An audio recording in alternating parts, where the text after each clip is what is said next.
Olá para você que nos acompanha aqui no nosso canal, é um privilégio estar com você aqui, podendo estudar um pouco mais da Palavra de Deus. Eu tenho certeza que se você tem acompanhado os nossos vídeos, se você tem acompanhado aqui as aulas, você já tem aprendido muito e a nossa intenção é dar continuidade nisso. Hoje nós vamos falar sobre sabedoria e vamos meditar um pouco sobre o livro de Eclesiastes, que é um livro onde Salomão expressa ali as ideias e o conhecimento que ele obteve nessa busca por sabedoria. E eu começo te indagando no seguinte: sabedoria ou informação? Existe uma diferença entre sabedoria na Bíblia e o conceito de sabedoria que nós vemos hoje em dia, né? Sabedoria não é ter muita informação, segundo a Bíblia. Não é decorar um livro, resolver todos os problemas de matemática, nem acertar todas as perguntas do show do milhão. Talvez o conceito que você vê por aí de sabedoria é de uma pessoa que tenha PhD, de uma pessoa que tenha um alto nível de formação ou de informação, né? Mas na Bíblia não é isso que a gente encontra. Sabedoria na Bíblia é a inteligência que produz uma vida santa. O princípio da sabedoria, ou a base, o alicerce da sabedoria na Bíblia é o temer a Deus, obedecer a Deus e aos seus mandamentos. Em Colossenses, Paulo diz que devemos buscar sabedoria, pois isso nos levará a ter bons frutos e alegria. Olha que forte, que interessante isso. A Bíblia nos instiga a buscar sabedoria, mas não essa sabedoria que a gente vê falar por aí, nessa sabedoria que está baseada em informação. Nós vivemos na era da informação, onde informação vale muito, né? Mas diante da Bíblia, toda essa informação não tem valor nenhum se você não temer a Deus. Eu quero ler com vocês um texto que está em Eclesiastes, no capítulo 7, versículo 19 ao 29. O texto diz assim: a sabedoria torna o sábio mais poderoso que uma cidade guardada por 10 valentes. Todavia, não há um só justo na terra, ninguém que pratique o bem e nunca peque. Não dê atenção a todas as palavras que o povo diz. Caso contrário, poderá ouvir o seu próprio servo falando mal de você. Você poderá ouvir alguém próximo de você falando mal. Pois em seu coração você sabe que muitas vezes você mesmo também falou mal de outras pessoas. Tudo isso eu examinei mediante a sabedoria e disse: estou decidido a ser sábio. Olha que declaração interessante de Salomão. Mas isso estava fora do meu alcance.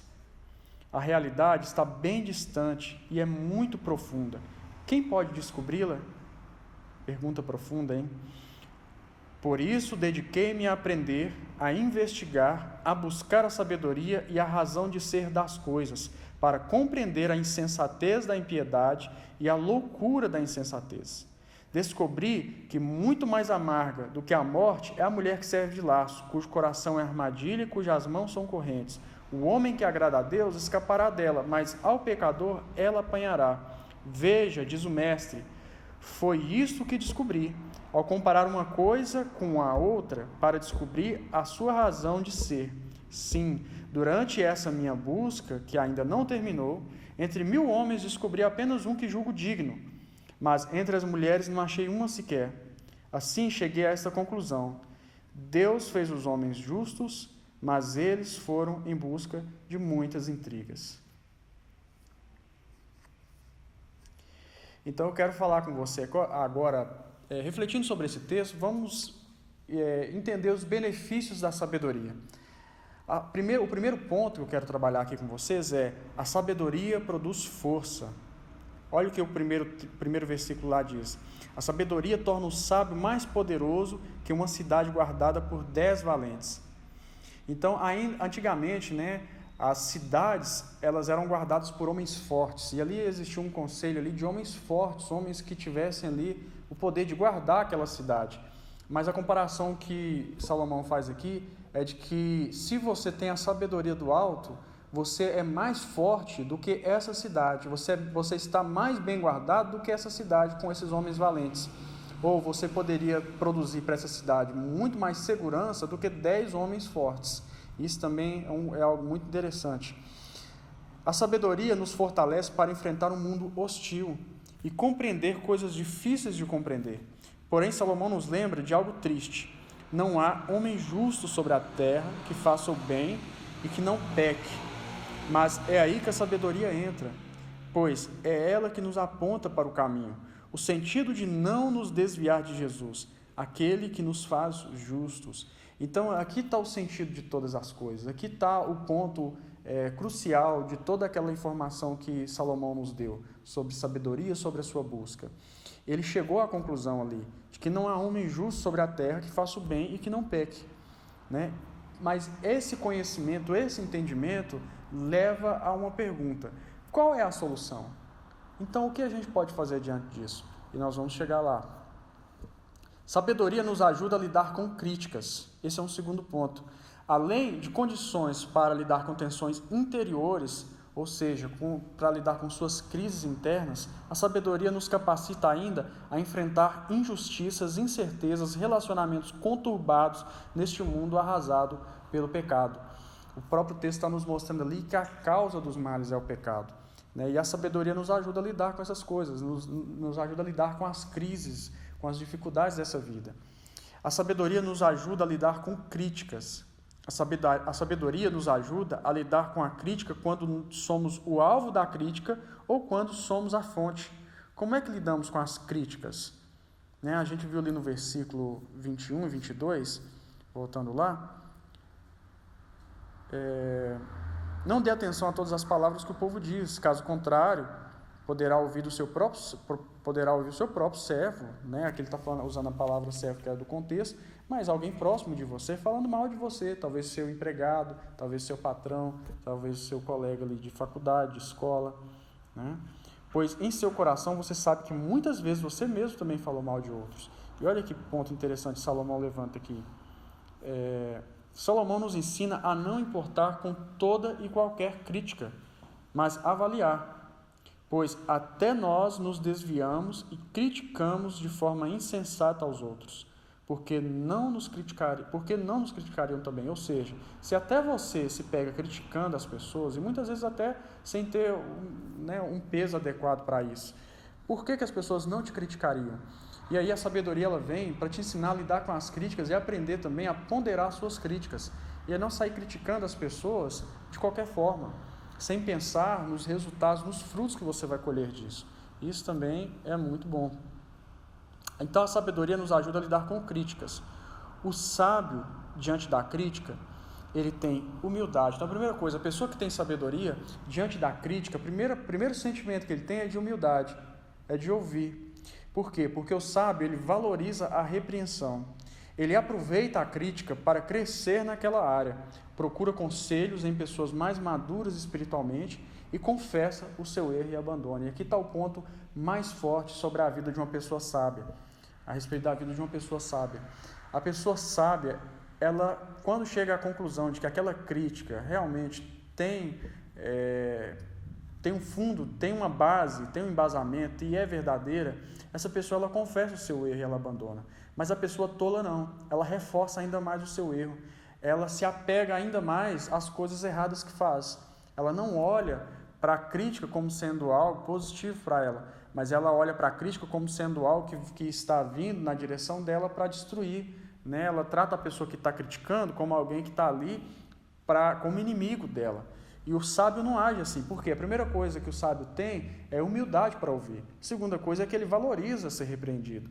O tolo não. O tolo, quando ele é repreendido por alguém, ele logo se acha no direito de se ensoberbecer sobre aquela pessoa, ou ele se sente ferido, ele acha que ele não merece aquela repreensão.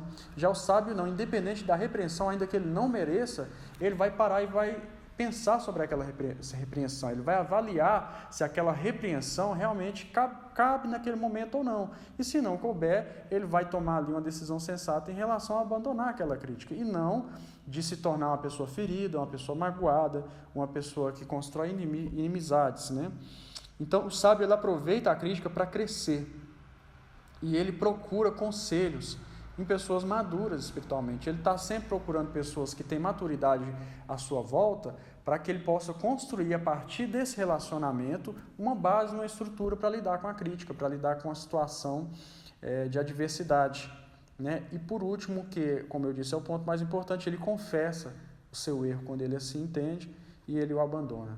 E aqui tal divisor de águas entre uma pessoa sábia e uma pessoa que só tem muita informação. Talvez você conheça alguém que é PhD em algum assunto, que tem uma formação no exterior, talvez seja formado em Harvard, ou sei lá, em qual faculdade aí famosa, mas quando a pessoa recebe uma crítica, ela não sabe lidar com essa crítica. Quando a pessoa está ali convivendo com as pessoas, ele tem dificuldade de se relacionar com as pessoas. Ele não sabe, às vezes, até mesmo se expressar de maneira adequada. Talvez ele seja uma pessoa soberba, e a soberba por si só já mostra que a pessoa não tem sabedoria. Isso é muito forte. Então, não são os títulos ou a posição que a pessoa ocupa, se a pessoa é um governador, um presidente, se a pessoa é um juiz, alguém de uma alta posição na sociedade, que demonstra a sabedoria que ela tem. Talvez essa pessoa ocupe essa posição, mas o tempo todo faça coisas de pessoas tolas, tome atitudes tolas. Então a Bíblia nos ensina esse princípio. Mas no mundo não é assim. A gente vê que o mundo trata pessoas como sábias simplesmente por sua posição ou por seus títulos. Mas não é assim que a Bíblia nos ensina. Outro ponto muito forte sobre a sabedoria, sobre a importância da sabedoria e fazer o que Paulo falou lá em Colossenses, que a gente já mencionou, de buscar sabedoria, a importância de buscar sabedoria, é porque a sabedoria produz discernimento. O sábio Salomão conclui sua porção de texto dizendo que após comparar várias coisas para entender o sentido delas, olha que interessante, porque Salomão faz esse exercício de sabedoria, de comparar.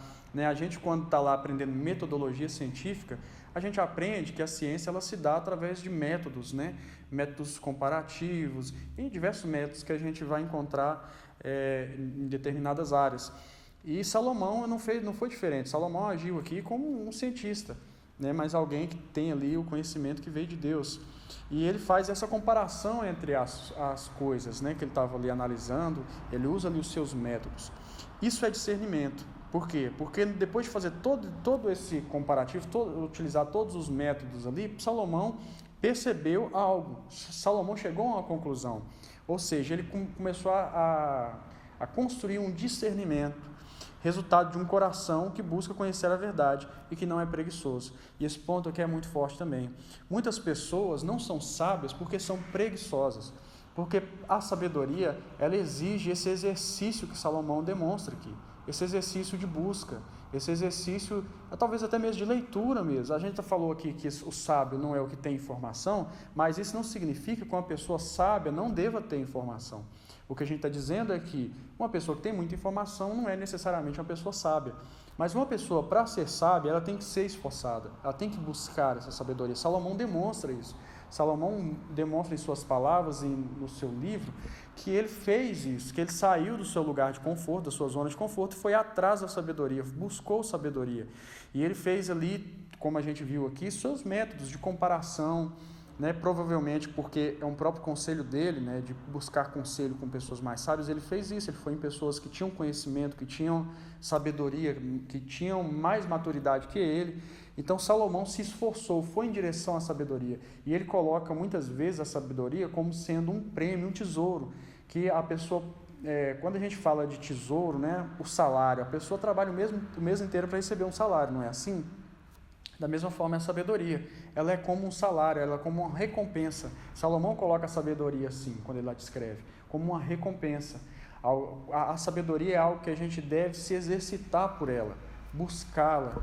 E o mais interessante da sabedoria, mais na frente nós vamos ver isso também, é que ela vem de Deus e que nós devemos também fazer isso em oração, buscar a sabedoria em oração, ou seja, não podemos ser preguiçosos, nós devemos orar, nós devemos ser práticos para ter sabedoria. Não adianta você ficar daí só me assistindo e achando que a sabedoria vai brotar em sua mente. Não, você tem que ser prático, você tem que orar, você tem que buscar, você tem que ler, você tem que se esforçar mesmo, se esmerar por sabedoria. E como a gente está falando sobre discernimento, muitas pessoas são enganadas e não têm discernimento algum por pura preguiça. Não há disposição em seus corações de buscar a verdade. E isso é muito triste. Acreditam em qualquer coisa que lhes é dito. Nós vivemos no mundo das narrativas. Você deve estar ouvindo essa palavra muito hoje, nos debates. As narrativas. E é assim que a mentira é chamada hoje. Hoje a gente, em vez de falar mentira, em vez de falar que alguém está mentindo no debate, a gente fala que ele está criando uma narrativa. Né? Por quê? Talvez porque a palavra mentira para muitos meios da sociedade seja muito pesada, mas a verdade é que se a pessoa está criando a narrativa falsa, é mentira. Né? E ainda quando a gente fala criar uma narrativa, a gente pressupõe que essa pessoa está ali no exercício de confabular, de fazer ali um arranjo, né, com as palavras, com todos os fatos, para construir ali um caminho, né, que a gente diz aí ser a narrativa. Então, é nosso dever como cristãos buscar e se apegar somente à verdade. A gente não vai ficar construindo narrativas. Nós vamos nos apegar à verdade. Ou o que a gente diz é verdade ou é mentira. E aí entra o nosso exercício de buscar a verdade, de se exercitar, de ler, de estudar, de se esforçar verdadeiramente, de orar, de buscar a sabedoria. Por quê? Porque se a gente se apega, se a gente não se importa de se apegar a qualquer narrativa, se apegar à mentira, a gente, como cristão, a gente já é consciente de que Satanás é o pai da mentira. Então, se você se deixa levar por qualquer vento de doutrina, por qualquer mensagem, por qualquer coisa que você ouve por aí, ou porque você é muito preguiçoso, ou porque você ainda não tem a luz do Evangelho no seu coração. Porque se você tiver a luz do Evangelho no seu coração, você vai amar a verdade. Esse é o ponto. E amando a verdade, você deve buscá-la. A conclusão de Salomão é muito sábia. Ele percebeu a necessidade de Jesus na humanidade. E esse ponto é muito interessante, porque se você ler lá aquele texto de Eclesiastes, aquele primeiro texto que a gente leu, ele conclui dizendo assim: assim cheguei a esta conclusão, Deus fez os homens justos, mas eles foram em busca de muitas intrigas. Ou seja, Deus criou o homem lá no seu jardim com todo... Com imagem e semelhança dele, né? com tudo ali para viver uma vida de justiça, de paz, de alegria. Né? Porém, o que esse homem faz? Esse homem vai atrás de intrigas. Né? Ele resolve desobedecer a Deus. Ele resolve ir atrás dos seus deleites. E o pecado, então, entra na humanidade e começa, a partir daí, a destruição. Então, quando Salomão chega a essa conclusão, ali surge a grande questão, ali surge a grande pergunta, né? Que é, quem é essa pessoa? Quem é esse, né? Salomão diz que, até alguém comentou comigo, que quando ele cita ali naquele texto, né, que entre os homens ele analisou, primeiro ele diz que não há nenhum justo, né, que não há ninguém justo na terra. Mas mais à frente ali naquele capítulo que a gente estava lendo, ele diz que analisou entre os homens e achou alguém justo ali, né, mas entre as mulheres não achou ninguém. Isso dá uma pista para nós do que ele está falando. Talvez o Salomão esteja introduzindo ali a verdade sobre Cristo, que viria entre nós como homem, que se faria homem, para que ele pudesse nos libertar. Então, o único justo, de fato, que pisou nessa terra foi Jesus. Ele foi o único justo. Então, a sabedoria, ela leva a Cristo, ela leva a esse entendimento de que nós precisamos de um Salvador. A conclusão de Salomão é essa. Ele vê o pecado, ele vê a destruição do pecado, e aí só nos resta uma alternativa. Só nos resta uma conclusão aí, que é Cristo, né? A verdadeira sabedoria não pode produzir outro efeito em nós, senão o de entender a necessidade de Cristo. Então, se você se considera uma pessoa sábia, você não pode, com sua sabedoria, produzir outra coisa, outro fruto que não seja entender a necessidade de Jesus na sua vida e na vida das pessoas que estão perto de você, na vida da sociedade, na vida de todas as nações. Então, sabedoria, ela é expressa dessa maneira. E nós vamos ver um pouco mais sobre a expressão da sabedoria. A maior causa de nossos problemas é o nosso pecado. Por isso, o primeiro passo de um sábio é em direção a Cristo. Negar isso é viver na tolice. Então, se você se diz sábio, mas você nega a necessidade de Jesus, você continua cego. Você continua cego porque não tem como você fazer essa análise que Salomão fez sobre o sentido das coisas e não enxergar que algo está errado, e não enxergar que está faltando a justiça, que está faltando a alegria, que está faltando um caminho para os homens. Se você for uma pessoa sábia de fato, isso não vai ser uma conclusão tão difícil de chegar. Você vai ver essa necessidade na humanidade. E a sabedoria verdadeira, como a gente falou, a base dela é o temor do Senhor e a obediência aos seus mandamentos. E se você obedece a Deus, você recebe o seu Cristo, você recebe o seu Filho. E esse era o grande questionamento de Jesus com os fariseus, porque eles se diziam obedientes e conhecedores da verdade. Eles se diziam totalmente conhecedores, da Torá, da palavra de Deus, dos seus mandamentos, mas eles não receberam o Cristo de Deus, eles não receberam o Filho de Deus. Então, por aí, já está provado que a obediência deles era vã, porque, na verdade, eles obedeciam segundo o que lhes interessava, e Jesus mesmo os criticava nisso, porque eles obedeciam ali em certos pontos, mas no ponto, por exemplo, de honrar o pai e a mãe, eles desonravam, baseado num preceito que eles mesmos inventaram. Então, esse é o ponto. Se você quer reconhecer sabedoria na vida de alguém, não fique olhando os títulos que ela tem, mas veja se essa pessoa reconhece Cristo em sua vida. É aí que mora a sabedoria. Se essa pessoa reconhece que a necessidade da humanidade, ela pode ser solucionada somente em Jesus. Se essa pessoa não consegue enxergar Jesus, é porque os seus olhos ainda não foram abertos, ela ainda não tem a verdadeira sabedoria. Porque a sabedoria que o mundo dá, ela é falsa, ela é enganosa. Você pode ter muita informação, mas você pode não ter sabedoria nenhuma. A sabedoria, como a gente diz, produz discernimento. Para aquele que já recebeu a Cristo, ser sábio significa ser parecido com Jesus. Paulo coloca esse objetivo, como sendo o objetivo de todo cristão, se tornar a imagem do homem perfeito, que é Jesus. E concluindo, então, como saber se alguém é sábio? Se o que diz é sabedoria ou se é verdade? Por tudo isso que a gente já disse aqui, analisando tudo que a gente já falou, tudo que a gente refletiu aqui nessa aula de hoje, como você identificaria uma pessoa que realmente é sábia? Como você identificaria, então, uma palavra, uma frase sábia? Como você faria para não ser uma pessoa que vai em qualquer narrativa, em qualquer fala, que segue qualquer vento de doutrina? Como você faria para ser uma pessoa de fato sábia? Você analisa o que as pessoas falam como sendo verdadeiro por causa da posição que elas ocupam? Você acha que o que eu estou falando aqui hoje é verdade porque eu estou aqui diante de você através de um canal, de uma igreja? Você acha que o que eu estou falando é verdade por causa disso? Você não deveria questionar isso, você não deveria buscar a verdade, amar a verdade, buscar essa verdade na palavra de Deus? Por isso que eu disse que sabedoria é um exercício que preguiçoso não quer fazer. Preguiçoso não quer fazer isso, preguiçoso não quer ler a Bíblia, preguiçoso não quer ir atrás da verdade, não quer ler um livro, não quer levantar e ir até a casa de uma pessoa que tem sabedoria, que tem maturidade para conversar, para pedir ajuda. Preguiçoso não tem sabedoria, não tem como alcançar essa sabedoria com preguiça. Então você precisa sair do seu comodismo. E aí eu vou falar para você algumas frases aqui, eu quero que você reflita se você encontra nessas frases sabedoria.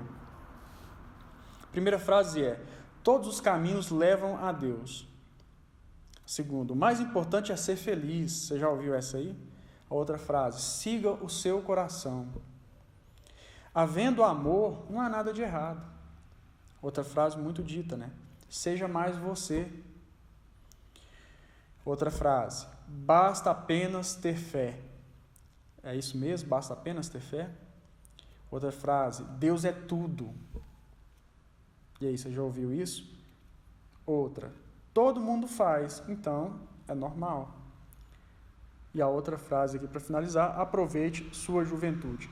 Essas frases aqui são frases que são repetidas o tempo todo aí. A gente vê isso muito aí em filme, em novela, em vários textos que a gente acha aí pela internet, as pessoas repetindo isso nas redes sociais. Mas aí eu te pergunto, você já parou para refletir, para pensar sobre alguma dessas frases? Você já encontrou nessas frases verdade, de fato? Primeira coisa, todos os caminhos levam a Deus. Jesus disse: eu sou o caminho, a verdade e a vida. Ninguém vem ao Pai a não ser por mim. E você não acha Jesus no budismo, você não acha Jesus em uma série de religiões, ou se acha, como às vezes um espiritismo, um kardecista, Jesus não é ali o Filho de Deus encarnado que morreu para pagar pelos seus pecados, porque a expiação dos pecados ali se dá através das boas obras. Então, Será que todos os caminhos levam a Deus de fato? Outra coisa, o mais importante é ser feliz? Será que o que importa de fato é você ser feliz? Será que nada mais importa? Ninguém mais importa? Sua família? Ninguém mais importa? O que importa de fato é que você seja feliz? Será que a vontade de Deus não importa? O que importa é que você se sinta bem? Ou será que a vontade de Deus tem que estar acima dos nossos prazeres? Outra coisa, siga o seu coração. A Bíblia diz, o coração é enganoso. A Bíblia diz que o nosso coração nos engana o tempo inteiro. E assim a gente vê o tempo inteiro, a gente tomando decisões, muitas vezes pelo sentimento, e se dando mal. Então, se o coração fosse de fato direção para nossas vidas, todas as nossas decisões seriam boas. Porque a coisa mais fácil que tem é seguir o coração. Quando você olha uma coisa que você gosta, logo ali os seus olhos se enchem e você vai em direção àquela coisa, não é assim? Então está aí uma coisa que é mentira e é fácil de ver que é mentira. Havendo amor, não há nada de errado. A gente vê pessoas aí dizendo que amam o cônjuge e porque amam o cônjuge não vão aceitar a separação e muitas vezes até cometem ali um homicídio. Então quer dizer que porque ele amava ele pode matar a mulher? É assim? Então dá para ver que assim, se a gente parar para pensar um pouco, essas frases que são repetidas aí, eu não vou continuar aqui, mas essas frases, seja mais você, será que é isso mesmo? Seja mais você? Deus é tudo. Deus é tudo mesmo? Tudo que você vê aí na humanidade, Deus está em tudo isso. Então, essas frases que são ditas aí de forma irresponsável, soltas, muitas vezes soam como verdadeiras, como sabedoria, mas não são. Se a gente parar para pensar um pouquinho, se a gente parar para questionar um pouquinho, a gente vai ver que é mentira, a gente vai ver que essas frases estão revestidas de falsidade, de engano, e a gente acaba sendo levado. Então, por que você é levado por frases como essa? Por que você nunca questionou frases como essa? Se você nunca assim o fez? Talvez porque você seja preguiçoso, porque você nunca se interessou em ler a Bíblia, em estudá-la, você nunca interessou em orar e pedir a Deus sabedoria, você nunca interessou em ler bons livros ou de ir atrás de pessoas que tenham maturidade. Talvez você seja uma pessoa preguiçosa na hora de vir para a igreja, de vir para a escola bíblica. A gente não está tendo aqui os nossos encontros de estudo dominical, mas logo a gente vai ter. E aí cabe a você ter o esforço, se levantar e vir aqui para poder conversar, para poder perguntar, para participar. Aí pela internet você também tem aí o seu esforço de estar tirando um tempo, dedicando algum tempo, mas eu tenho certeza que o tempo aqui juntos é muito mais rico, Você vê pessoas, você escuta ali questionamentos e muitas coisas vão falar com você. Aí talvez sozinho na sua casa você não tenha acesso a isso. Mas é basicamente isso. Eu quero concluir com vocês lendo um texto que está lá em Tiago, capítulo 3, versículo 13 ao 17. Quem é sábio e tem entendimento entre vocês?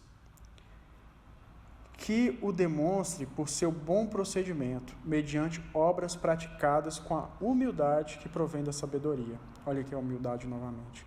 Contudo, se vocês abrigam no coração inveja amarga e ambição egoísta, não se gloriem disso, nem neguem a verdade. Esse tipo de sabedoria não vem do céu, mas é terrena, não é espiritual, é demoníaca. Pois onde há inveja, ambição egoísta, aí há confusão e toda espécie de males. Mas a sabedoria que vem do alto é antes de tudo pura, depois pacífica, amável, compreensiva, cheia de misericórdia e bons frutos, imparcial e sincera. Então esse texto de Tiago aqui conclui para nós dizendo que a sabedoria ela tem que dar bons frutos e ela é vista nas obras, obras praticadas com humildade que provém da verdadeira sabedoria. Então, ele começa fazendo a pergunta: quem é sábio e tem entendimento entre vocês? Quem é sábio, de fato? E aí, a gente vai concluir fazendo essa análise. Eu quero que você faça esse exercício de analisar quem que você acha, quem você considera ser sábio ao seu redor, talvez aí na sua família, ou talvez alguém que você vê na mídia. Quem que você considera ser sábio, de fato? E por que você o considera sábio? Porque, segundo a Bíblia, o sábio, ele dá essa exortação aqui, que o sábio demonstre ser sábio por seu bom procedimento. Ou seja, o bom procedimento, a obediência dessa pessoa a Deus e da palavra é que demonstra a sua sabedoria. E ele fala isso, mediante obras praticadas com a humildade que provém da sabedoria. Então, se você vê alguém que se diz sábio, que tem muitos títulos, né, que ocupa alta posição, mas não tem humildade, já começa por aí. É aí que está demonstrado que não há sabedoria nenhuma nessa pessoa. Porque um dos primeiros, vamos dizer assim, choques que uma pessoa recebe é o de reconhecer a sua finitude, reconhecer que ela vai voltar ao pó, que ela não é nada, que ela precisa de Deus, que ela precisa de Cristo. Então, o verdadeiro sábio começa, não é que um poço de sabedoria é a pessoa que reconhece Jesus como Senhor, não. Mas é a partir daí que a sabedoria começa. Se a pessoa não reconhecer a necessidade de um Salvador, e se a pessoa não reconhece Jesus como sendo a verdade, ou porque essa pessoa não buscou a verdade, essa pessoa não tem a verdadeira sabedoria. Porque a verdadeira sabedoria nos leva a Cristo. Amém? Então eu quero orar com você e que você possa levar isso para a sua vida.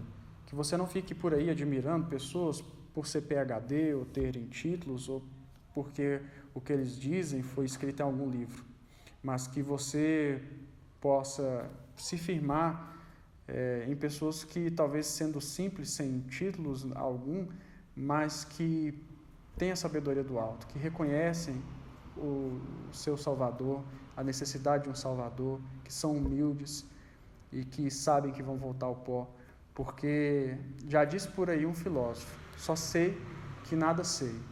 Então, a gente sempre ouve isso, e se você parar para pensar um pouco, você vai ver que isso é verdade, que a pessoa, quando ela começa de fato a aprender alguma coisa, é naquele momento onde ela começa a ver que não sabe nada. Porque se você não entende esse princípio, é porque você não viu nada ainda, você ainda continua na cegueira. Mas a pessoa que começa a enxergar alguma coisa, ela começa a ver a sua debilidade, ela começa a enxergar na humanidade a necessidade. E a partir desse entendimento é que ela vai chegar no Salvador. Amém? Senhor, que o Senhor possa abençoar todos aqueles que se dispuseram nesse tempo a buscar um pouco de sabedoria, a meditar na sua palavra, e que o Senhor complete essa obra, que a partir daqui, Senhor, vidas sejam transformadas e as pessoas que aqui estão comigo possam buscar a sabedoria, buscar o conhecimento do alto, Senhor, possam se esforçar por ele, ler, estudar muito e orar e buscar ao Senhor, ó Deus, porque é assim que a sabedoria vem. A sabedoria não vem para os preguiçosos, a sabedoria não vem para aquelas pessoas soberbas que não aceitam a repreensão. Esses, segundo a tua palavra, segundo Eclesiastes, Provérbios, são pessoas tolas. O tolo, ele não recebe repreensão, ele não aceita ser repreendido. O tolo não vai procurar conselho nas pessoas, mas o tolo vai seguir seu próprio coração, o tolo vai achar que o que importa é que ele esteja bem. O tolo vai seguir esses conselhos que estão aí por todo lado, palavras soltas que não fazem sentido algum, mas que para o ouvido do tolo, que não tem nenhum discernimento, que não sabe buscar um pouco ali de verdade, que se guia por qualquer narrativa, para o ouvido desse tolo, essas palavras são um afago, essas palavras são ali para ele um conforto. Mas para aquele que busca, que ama a verdade, ele não se conforma com qualquer falácia, não se conforma com a pessoa que simplesmente por ter posição diz ser portadora da verdade. Ele se conforma apenas com a verdade que está no Senhor, que criou céus e terra, e fez todas as coisas com um propósito para a glória do seu santo nome. Nós te agradecemos e te damos glórias em nome de Jesus. Obrigado, Pai.